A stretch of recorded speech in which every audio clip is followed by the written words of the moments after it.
बांका में क्या क्या विकास हुआ है गिरधारी यादव जी के कार्यकाल में बताएंगे। बांका का जनता सांसद साहब को किस चीज़ को लेकर के वोट करेंगे, और यहाँ के बांका के विकास को लेकर के या फिर ऊपर प्रधानमंत्री को? सबसे बड़ा समस्या पानी है सर, इसको लेकर के क्या इस बारे में क्या कहेंगे? कह रहे हैं कि तेजस्वी यादव जी ने पूरे बिहार में रोजगार, इस सीट में 40 सीट जीतेंगे और देश में 400 पार करेंगे और नरेंद्र भाई मोदी को देश का प्रधानमंत्री तत्मयता से और पूरा उत्साह के साथ लोग यहाँ पर मतदान करेंगे और गिरधारी यादव को तीर छाप पर बटन दबा के भारी मतों से विजय बनाएंगे। नमस्कार, आप देख रहे हैं मंदार टीवी। अभी हम बांका में मौजूद हैं और यहाँ पे गृह कार्य मंत्री सरमन कुमार जी हैं। इनसे हम बात करेंगे कि इस बार चुनावी माहौल कैसा रहने वाला है और जेडीयू का जो प्रत्याशी यहाँ से खड़ा किया गया है, इनका कैसा इस बार लोकसभा माहौल रहेगा। सर बताएंगे कि इस बार जो फिर से उसी प्रत्याशी को टिकट दिया गया है जो कि अगले पंचवर्षीय भी मौजूद थे,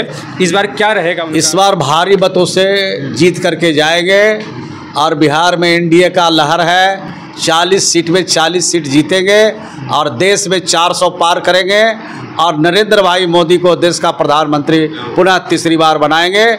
और बिहार में जो नीतीश कुमार जी ने काम किया है उसको लेकर गांव के लोगों में, गांव के गरीबों में, नौजवानों में, विद्यार्थियों में, छात्र और छात्राओं में, सब में बड़ा प्रसन्नता है, खुशी है।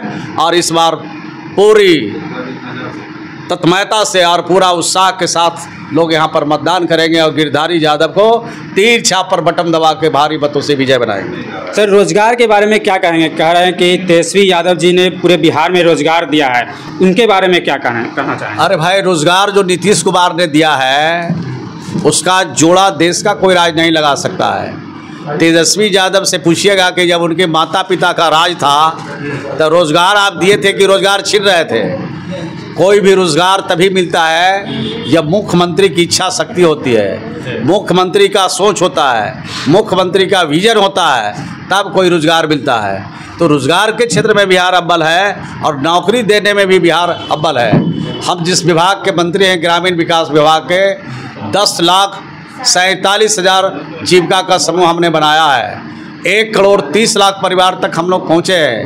ये 1,30,00,000 परिवार जो दूसरे के सामने हाथ पसारता था, महाजन के सहारे अपने बच्चों की दवाई और पढ़ाई करता था, शादी ब्याह और घर में उत्सव के लिए ये जो महाजन से कर्ज लेकर के करता था, आज ये हमारे स्वयं सहायता के माध्यम से इन लोगों को आत्मनिर्भर बनाया है। अब इनको बच्चों की दवाई के लिए, पढ़ाई के लिए, घर में उत्सव के लिए, जीविका की दीदियों को आज महाजन के पास जाने की जरूरत नहीं है, ये आत्मनिर्भर बनी है। तो ये रोजगार के क्षेत्र में काम हुआ है, ये रोजगार के क्षेत्र में बिहार आगे बढ़ रहा है। और खास करके महिला सशक्तिकरण के दिशा में भी नीतीश कुमार जी ने जो कदम उठाया है, जो काम किया है, उसका जोड़ा देश का कोई राज नहीं लगा सकता।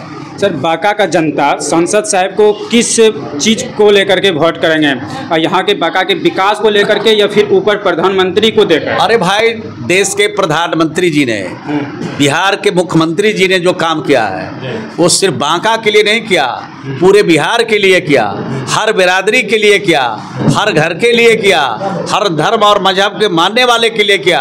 कोई ऐसा घर नहीं बचा है जिसका विकास नहीं हुआ, जिसका तरक्की नहीं हुआ। और हर घर में सरकार का साधन और सुविधा पहुंचा है, उनको भी मिला। जो लोग हमको समर्थन करते हैं, जो लोग समर्थन नहीं करते उनको भी मिला। यानी सबको साथ ले चलने का काम बिहार की सरकार और डबल इंजन की सरकार। बांका में क्या क्या विकास हुआ है गिरधारी यादव जी के कार्यकाल में बताएंगे? अरे भाई, बांका में कोई गांव बचा हुआ है बिना सड़क का? बांका में कोई घर बचा हुआ है बिना नल का जल का?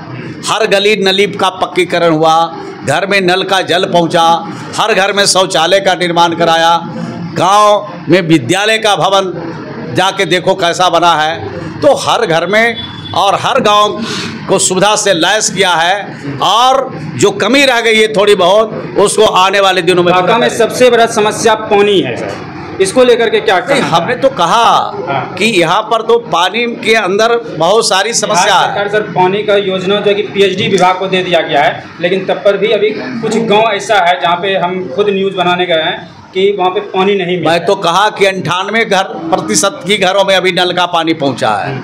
अभी जहाँ जहाँ नहीं पहुँचा है, ये 7 निश्चय 2 में उन घरों में भी पहुंचाया जाएगा। और चूँकि बांका का इलाका, मुंगेर का इलाका, भागलपुर का इलाका, जमुई का इलाका, नवादा का इलाका, औरंगाबाद, गया का इलाका, इन इलाकों में पानी में आर्सेनिक पाया जाता है, फ्लोराइड पाया जाता है, लौह पाया जाता है। तो ट्रीटमेंट प्लांट लगाने में थोड़ा समय लगता है, समय लगेगा, लेकिन बिहार के हर घर के लोगों को शुद्ध पानी पिलाने का जो हमारा संकल्प है उसको हम लोग पूरा करेंगे। जिस समय वार्ड सदस्य के द्वारा योजना था नल जल का, तो उस समय कहीं भी खराब होता है तो वार्ड के पास चला जाता था जनता। पीएचडी विभाग जो काम कर रही है, कहीं कुछ प्रॉब्लम होता है तो जनता जो है कि नहीं, उसमें 2 भागों में बांटा गया था। ये काम मैं नहीं देखता था, ये दूसरा डिपार्टमेंट देखता है, लेकिन जो हमको जानकारी है सरकार में रहने के कारण कि 2 भागों में बांटा गया था। एक भाग था जहां आर्सेनिक है, फ्लोराइड है, लौह पाया जाता है, उसका काम पीएचडी डिपार्टमेंट करेगा। और जहां पर इस तरह की समस्या नहीं है, पानी के अंदर गड़बड़ी नहीं है, वहां पर पंचायत के माध्यम से किया जाएगा। लेकिन पंचायतों के माध्यम से जहां जहां किया गया था वहां पर भी ठीक से काम नहीं चल रहा था, इसीलिए सबको पीएचडी डिपार्टमेंट को दिया गया है। और पीएचडी डिपार्टमेंट सिर्फ नल का जल लोगों तक पहुंचाएगा नहीं, बल्कि उसकी मेंटेनेंस भी करेगा, खराबी रहेगा उसको भी ठीक करेगा। और ये काम तेज़ी के साथ चल रहा है। और ट्रीटमेंट प्लांट लगाने में थोड़ा समय लगता है, तो उसी में थोड़ा समय लग रहा है, लेकिन हर लोगों को शुद्ध पानी हम लोग पहुंचाएंगे, पिलाएंगे। ये काम जब हम लोगों ने 2016 से शुरू किया है, 2016 के पहले कितने लोग नल का पानी पीते थे? मात्र 6% लोगों को नल का पानी पीते थे, यानी 100 में 6 आदमी नल का पानी पीता था। अब बाकी लोग कोई कुएं का पीता था, चापा नल का पानी पीता था, तालाब का पानी पीता था, नदी का पानी पी के ज़िंदगी बसर करता था।